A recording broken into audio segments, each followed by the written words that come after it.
Hai guys, I'm back. Rasanya udah lama juga ya kita nggak ngomongin saham. Tahu nggak, sampai hari ini video dibuat, return IHSG kita udah 7,7% year to date. Yang artinya rata-rata harga saham di IHSG pada naik ya.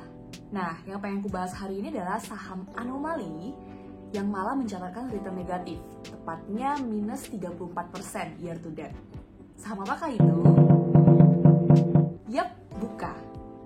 Kalau kita lihat di sini, saham Bukka lagi diperdagangkan pada harga Rp284. Buat yang belum tahu, Bukka ini adalah perusahaan Bukalapak yang didirikan pada tahun 2010 dengan tujuan membantu pedagang-pedagang kecil yang mengalami kesulitan beradaptasi di era internet. Pada tanggal 6 Agustus 2021, Bukalapak melakukan IPO dengan harga saham Rp850 per lembar. By the way, ini jadi IPO terbesar loh di Indonesia karena berhasil menghimpun dana 21,9 triliun. Kalau dibandingkan harga IPO dengan harga yang sekarang, berarti saham Bukalapak ini udah turun lebih dari 66% ya harganya. Kok bisa? Langsung aja ya kita lihat laporan keuangannya. Kalau kita lihat dari net revenue-nya, net revenue Bukka ini mengalami peningkatan dari tahun ke tahun. Pendapatan Bukka sendiri terbagi menjadi 3 segmen usaha. Yang pertama adalah pendapatan marketplace. Pendapatan marketplace ini diperoleh dari komisi atas penjualan, biaya iklan yang dibayar pedagang, dan fee dari logistik. Yang kedua, ada pendapatan dari bisnis mitra Bukalapak. Tujuan mitra Bukalapak ini buat membantu warung-warung usaha kecil memperluas jangkauan pelanggan, yaitu dengan cara memfasilitasi warung-warung tersebut supaya mereka punya akses ke rantai pasokan yang lebih baik dan bisa mendiversifikasi bisnis mereka dengan produk virtual, layanan keuangan, dan produk fisik Bukalapak. Yang ketiga adalah pendapatan dari Bukka Pengadaan. Ini mencakup seluruh aktivitas pengadaan barang dan jasa ke korporasi atau pemerintah. Sayangnya, walau net revenue-nya naik, tapi Bukalapak ini masih mencatatkan rugi dari tahun ke tahun. Ada yang berbeda di semester 1 2022. Bukalapak tiba-tiba mencatatkan laba bersih 8,6 triliun rupiah setelah sebelumnya merugi. Kok bisa sih untung?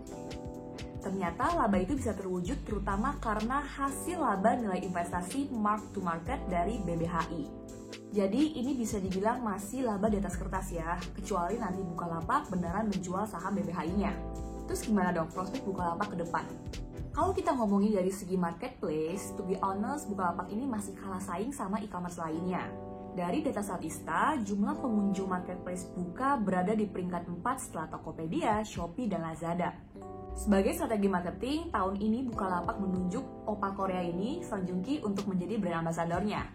Menurut kalian, penunjukan idol K-pop sebagai brand ambassador ini efektif gak sih untuk ningkatin traffic ke platform mereka? Sedangkan kalau dari segi kerjasama mitra, bisa dibilang growth-nya bagus ya. Kontribusi pendapatan segmen mitra Bukka meningkat dari 15% di tahun 2020 jadi 44% di tahun 2021. Mitra Bukalapak ini bakal punya peran penting dalam pertumbuhan segmen marketplace, karena mitra ini bisa menarik pengguna baru ke marketplace-nya Bukalapak dengan customer acquisition cost yang lebih kecil. Saat ini Bukka sedang ada kolaborasi dengan grup Trans Retail Indonesia, di mana ini bakal meningkatin take rate-nya Bukalapak karena skema harga produk konsumen yang lebih baik.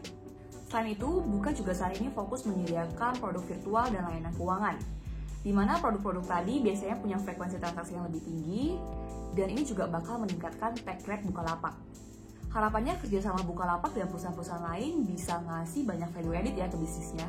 Misalnya nih, kerjasama antara Bukalapak dan Alobank bisa meningkatkan sistem penilaian kredit dan tingkat persetujuan kredit buat para mitra. Rencana ekspansi Bukalapak ini juga sebenarnya bisa banget didukung dengan ketersediaan kas Bukalapak yang melimpah ya. Jadi saham Bukka ini cocok gak sih buat dibeli? Sebenarnya ini balik lagi ya ke strategi masing-masing individu. Kalau buat trader, kamu bisa pakai aplikasi RHB Trade Smart buat bantu analisa kamu. Analisa teknikal di sini ngasih indikasi arah tren jangka pendek hingga menengah. Kekuatan trennya digambarkan dengan indikator baterai. Ada juga nih hitungan nilai support dan resisten saham secara real time. Contoh nih, kalau pengen trading style bottom VC, baterai indikator tren ini bisa dijadikan acuan loh. Kalau indikator baterainya merah full, terus kita beli di harga bottom, nanti saat set angka target profitnya jangan terlalu jauh, karena ada kemungkinan penurunan lebih dalam. Jangan lupa buat manfaatin fitur Smart Fee buat trading, karena makin gede nilai transaksinya, makin kecil pula fee yang harus dibayar. Terus investor jangka panjang gimana dong? Kalau kamu investor yang demen berburu saham diskon, mungkin ini bisa jadi saat yang tepat buat kamu cicil beli saham Bukka. Atau mungkin ada yang merasa, nanti aja lah belinya, tunggu saham Buka udah mulai mencetakkan laba yang konsisten. So, keputusan beli ada di tangan masing-masing ya. Aku juga mau ingetin kalau setiap membuka rekening pertama kali di RHB Sekuritas bakal dapetin promo broker fee 0% selama 1 bulan pertama. Daftar dan register sekarang ya buat nikmatin promonya. See you on the next video, bye-bye!